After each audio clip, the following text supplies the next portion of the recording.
시민 여러분 안녕하십니까. 얼마 전 백수가 된 김종남입니다. 4.11 총선 후보 초청 인터뷰. 오늘은 서구 의뢰 출마한 진보신당의 김윤기 후보님 모시고 인터뷰를 진행해 보도록 하겠습니다. 김윤기 후보님 요즘 많이 바쁘시죠? 예. 네, 간단하게 자기소개 예. 요즘 근황 같이 말씀해 주시죠. 예. 전 이제 충남 논산에서 태어났고요. 이제 대학 시절부터 대전에서 살았는데 대학 시절에 사람 사는 문제에 대해서 굉장히 관심이 좀 많아서 이제 뭐 이곳저곳 돌아다니다 보니 결국은 다 같이 어울려서 잘 사는 이런 사회를 만드는데 정치가 굉장히 중요하다는 생각을 하게 됐고요. 그래서 대학 졸업하자마자 이제 그 진보정당에서 일하게 되었습니다. 진보정당에서 일하면서 20대 후반부터 이제 국회의원 선거도 나오고 지난 2010년에는 이제 대전광역시장 후보로도 출마하면서 이번이 이제 서구에 세 번째 출마하게 되는데요. 요즘 이제 진보가 대세인 것 같습니다. 한나라당도 빨간색 쓰는 거 보면 그래서 지금이야말로 이제 진보신당이 좀 빛을 발하고 제대로 된 진보 정치인이 좀 나설 수 있는 때가 되지 않았는가 이런 생각하고 있습니다. 그러면 20대부터 정치에 도전을 하신 거고 예. 현실 정치에 예. 이번이 국회의원으로는 재수, 단체장까지 합하면 삼수 이렇게 되신 건가요? 국회의원 삼수입니다. 국회의원 삼수. 예. 그러면 이제 금배지를 다실 때가 된 거네요. 예. 세 번 도전을 해보시니까 예. 어떻게 하면 이길 수 있겠다 이런 그 기기가 좀 생기던가요? 이게 뭐 제가 볼 때는 특별한 기술은 없는 것 같고요. 아주 그 정말 밑바닥에서 주민들과 만나고 같이 호흡하는 게 굉장히 중요하다는 생각을 이제 가면 갈수록 하게 되는데요. 그러니까 특히 이제 진보가 굉장히 이상적이고 추상적이다 이런 이야기를 많이 듣는데 저는 거꾸로 아주 구체적인 주민의 삶 속에서 같이 호흡하고 같이 이해하고 같이 대안을 만들어 나가는 그런 과정이 있어야 선거에서도 승리할 수 있지 않은가 이렇게 생각하고 있습니다. 그런 활동에 착안하셔서 월평공원 지키기 운동이나 이런 활동들을 예. 많이 하셨던 것 예. 같은데 어때요? 지역 주민들 반응은 이번에 꼭 당선시켜드리겠습니다 이렇게 말씀하시는 편인가요? 아니면 아직 좀 더 기다려야 된다고 하시나요? 이제 뭐 정치가 변화해야 된다라고 하는 열망은 굉장히 크신 것 같아요. 아주 통쾌하게 좀 변화했으면 좋겠다 이런 말씀 하시는 분들이 많고요. 네, 그런데 어떻게 변화할 것이냐, 그래서 네가 어떤 대답을 내놓을 것이냐, 뭐 이런 문제에 대해서 계속 물으시죠. 그래서 아직은 결정하지 않았는데 어쨌든 이 변화의 흐름이라고 하는 측면에서 보면 굉장히 좀 어느 때보다 좋은 분위기에서 선거운동을 하고 있는 것 같습니다. 예. 서구 우리 대전이 이제 그동안 그 대전의 정치 1번지가 중구였어요. 예. 중구였다가 서구 둔산 신도심이 예. 개발이 되고 하면서 이제 서을이 예. 지금 이제 대전의 정치 1번지가 됐죠. 예. 거기에 굉장히 오랜 이름은 재선인데 예. 사선을 노리시는 국회의원 현재 국회의원이 계시고 예. 또 민주통합당은 아마 시당위원장이 그 지역에 출마하는 예. 것 같아요. 상대당 후보에 비하여 내가 예. 경쟁력이 이런 게 있다. 치명적인 매력이 있다. 혹은 필살기가 있다. 이런 걸 얘기하신다면 어떤 게 있을까요? 이제 사실은 이제 타당 후보님들이 여러 가지 말씀들을 하시고 오늘 이제 페이스북을 봤더니 이재선 후보는 갑자기 KTX 민영화를 반대한다고 대전역에서 캠페인을 하고 계시더라고요. 그래서 그래요? 좀 적지 않이 당황스러웠는데 이제 저는 한결같이 이제 진보 정치의 길을 걸어왔고 이제 실천도 말도 다른 적이 없었고요. 그리고 이제 무엇보다 서민들의 가장 밀착해서 노동자들 서민들의 가장 밀착하고 그들의 삶 속에서 성장해온 정치인이라는 게 저의 가장 큰 무기라고 생각을 하고요. 그래서 또한 그분들의 삶이 어떻게 해야 행복해지는지를 또 가장 잘 알고 있는 후보가 저라는 말씀을 좀 드릴 수 있을 것 같습니다. 99% 서민의 아픔도 잘 아시고 그래서 그분들을 위한 정책을 만들어내시겠다 이런 말씀이신 건데요. KTX 민영화 반대를 이재선 의원이 가져갔으면 어떡하죠? 진보 진영의 무기였을 텐데 그러면 그걸 공약으로 확정하라고 약속하라고 이런 뭐 공개적으로 좀 도전장을 내보시는 건 어때요? 좋은 말씀이신 것 같고요. 뭐 저는 공약이라고 하는 게 선거 때 가져간다고 가져갈 수 있는 게 아니라고 생각을 하고요.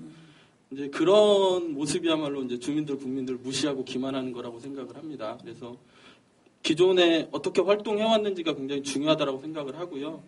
실천 의지와 정책이라고 하는 게 하루아침에 검증될 수 없다 이렇게 보고 있습니다. 그래서 당연히 뭐 KTX 민영화에 반대하면 그것을 약속하고 이후에 뭐 당락을 떠나서 같이 노력하면 좋은 일이라고 생각합니다. 혹시 이분은 원래 그런 분이 아니고 자유선진당도 그런 정당이 아니다라고 하는 마타도어를 하실 생각은 없으세요? 워낙에 우왕좌왕 오락가 뭐 이래서 사실은 제가 감을 잡을 수가 없는 그렇습니다. 예, 유권자의 민심을 알고 움직이는 거라고 그렇게 보시면 될 것 같고요. 정치인으로서의 매력이 이제 지역 주민들과 밀착해서 지역 운동을 열심히 했고 그런 그 장점들을 유권자들이 알아줄 거다 이렇게 말씀들을 하셨는데요. 지역에서 정치 활동을 하시면서 혹시 그 성과가 좀 있었다거나 유권자들한테 자랑할 만한 게 있으면 얘기 좀 해보시겠어요? 2007년에 이제 그 당시에 장애인 활동보조인 제도라고 하는 게 도입이 됐었는데요.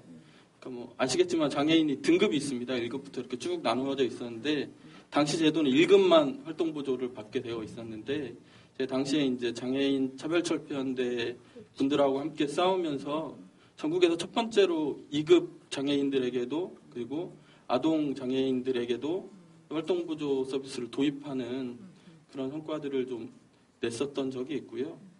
작년에 롯데백화점 비정규직 투쟁이나 그다음에 키스티 비정규직 투쟁 당시 함께 하면서 좀 작지만 그 현장으로 복귀하고 노조 인정받고 이런 과정에서 비정규직 운동에 좀 이정표를 만들어내고 지역에서 좀 비정규직의 문제를 공론화시키는 이런 성과가 있었다 좀 말씀드리고 싶습니다. 예, 그 선거를 여러 번 해보셔서 그런지 굉장히 자연스럽게 그리고 카메라를 의식하지 않고 말씀을 잘하시네요. 그동안 이제 국회는 여러 번 가보셨죠, 여의도? 그렇죠. 싸우러 가셨죠? 예. 뭐 해달라고 요구하러 예, 가셨고. 예. 이번에는 이제 배지를 달고 입성을 하고 싶으신 건데, 예. 점령을 하러 가실 건데, 예. 국회의원이 되면 꼭 이걸 제일 먼저 입법을 해야 되겠다라고 준비하신 게 좀 있으신가요? 그러니까 입법 말씀을 드려야 되는데 그 전에 예. 문제가 있는 걸 없애는 것부터 좀 전 해야겠다 이런 생각을 좀 하고 있고요. 예. 제가 이제 요즘 제일 많이 말씀드리는 게 근로자 파견법을 폐지하는 문제입니다.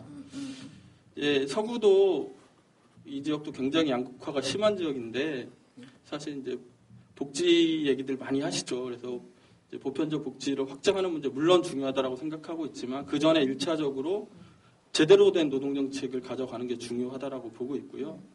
이제 제가 통계를 찾아봐도 정확한 수치를 찾을 수는 없는데 시설 관리나 뭐 청소 각종 그런 서비스직 노동자들이 한 5만 정도 되는 것 같아요. 이 서구 지역에 이분들이 대략 다 이제 파견 노동자라고 보면 10년을 다녀도 뭐 처음 들어오신 분들하고 임금이 비슷하고 1년 2년마다 한 번씩 다시 계약해야 되고 최저임금 한 96만 원에 맞춰서 임금도 비슷하고 이제 그 수준으로 결정되고 뭐 이런 식이거든요. 그러니까 노무 관리하고 실제로 일하는 회사가 다르다 보니까 이중 착취 구조가 형성되고 있죠. 그래서 저는 근로자 파견법을 폐지해야 이 양극화 해결하는데 출발점을 좀 만들 수 있고 비정규직 획기적으로 축소할 수 있다 이렇게 보고 있습니다. 그래서 국회에 가게 된다면 이 문제부터 해결하는 것으로 의정 활동을 시작하고 싶습니다. 예. 또 없애야 될 게 몇 가지 있죠. 한미 FTA 폐기라든지 4대강 사업을 제자리로, 4대강을 제자리로 돌려놓는 일이라든지 조중동 종편을 없애는 일이라든지 이런 일들도 하셔야 할 텐데 그것도 열심히 같이 해주실 건가요? 아, 그럼요. 한미 FTA 문제나 4대강 문제나 이런 문제들 가지고 또 뭐 지난 4년간 꾸준히 함께 활동해왔었고요.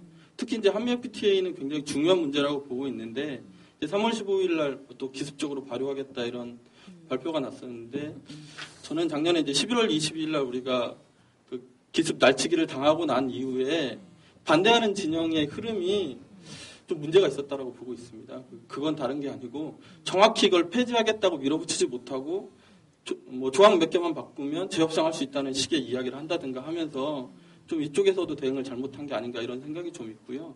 이 총선을 계기로 해서 정확히 대화를 좀 정비하고 제대로 폐기 운동으로 좀 제대로 나섰으면 좋겠다 이런 바람과 노력을 할 생각입니다. 김 후보님 결혼은 언제 하셨어요? 몇 살에? 결혼요? 예. 최근에 했습니다.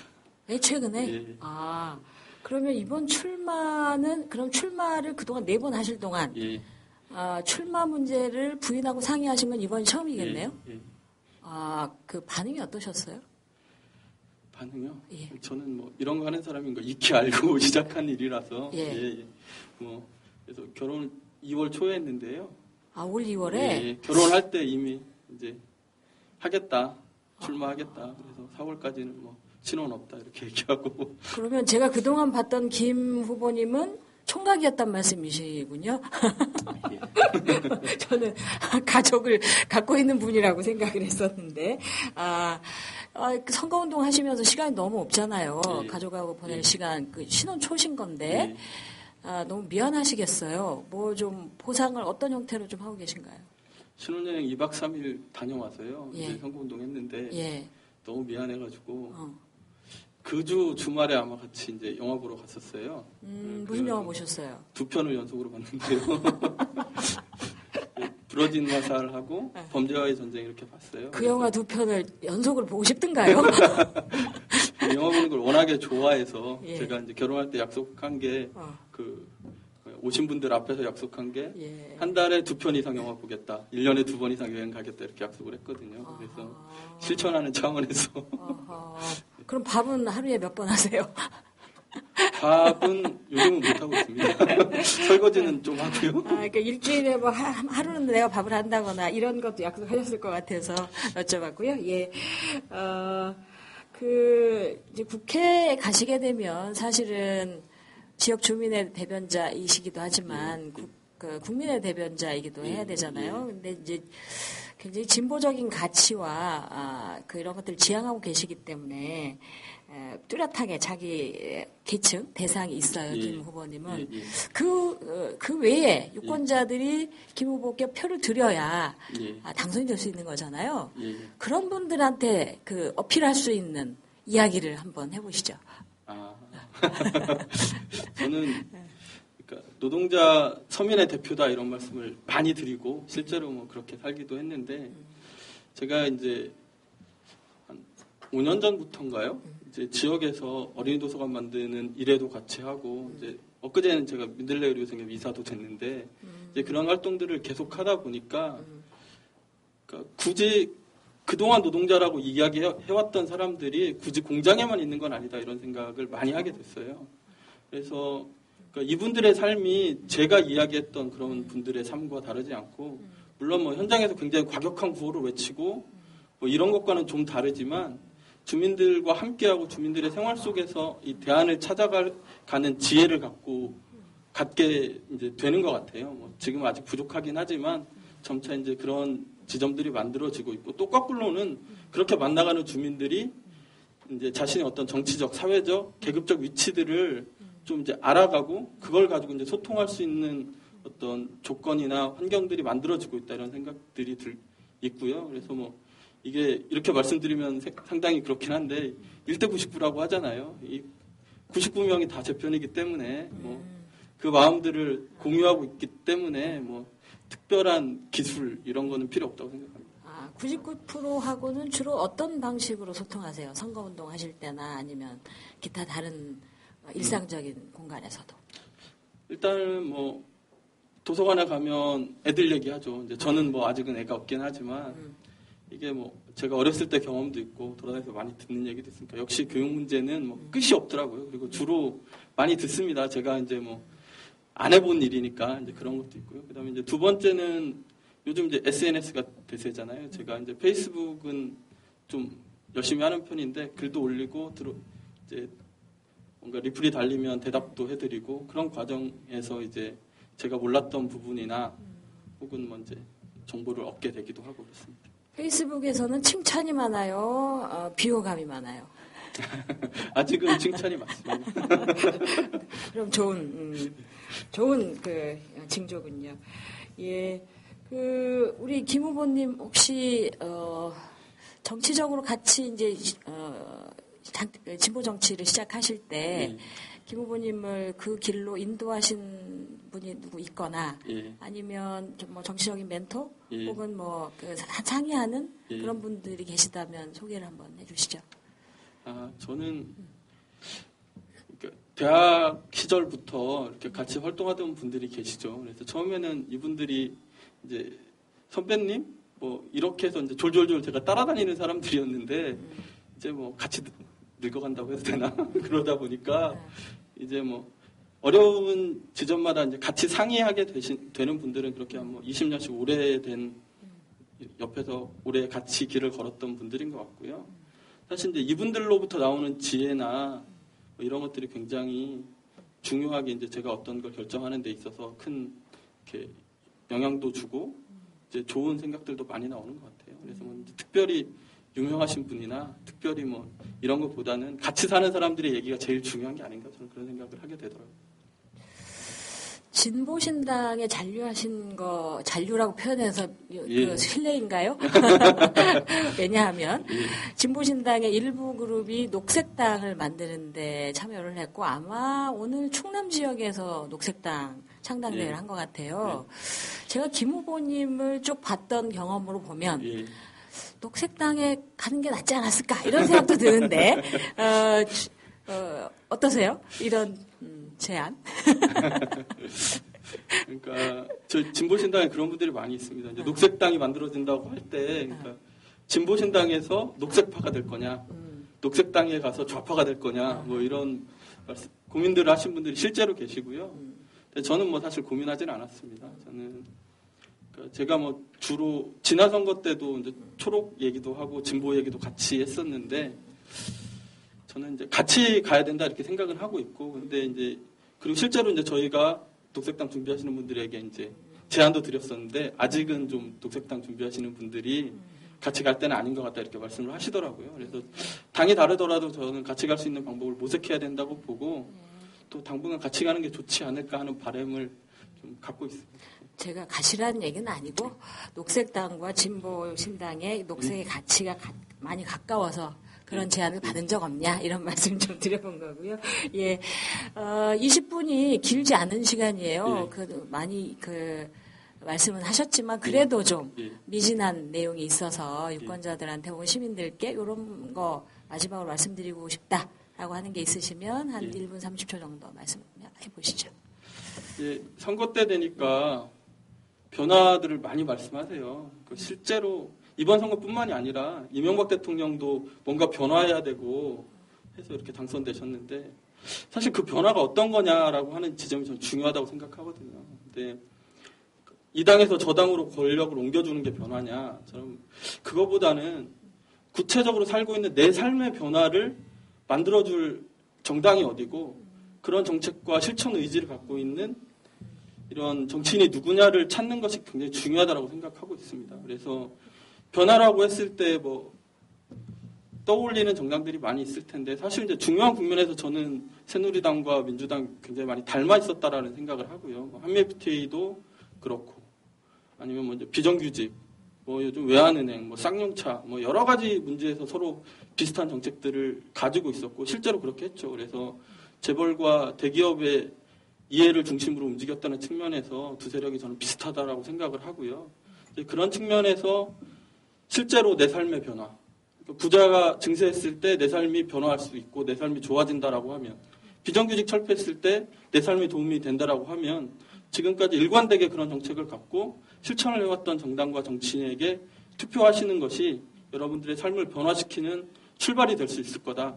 이렇게 좀 부탁드리고 싶습니다.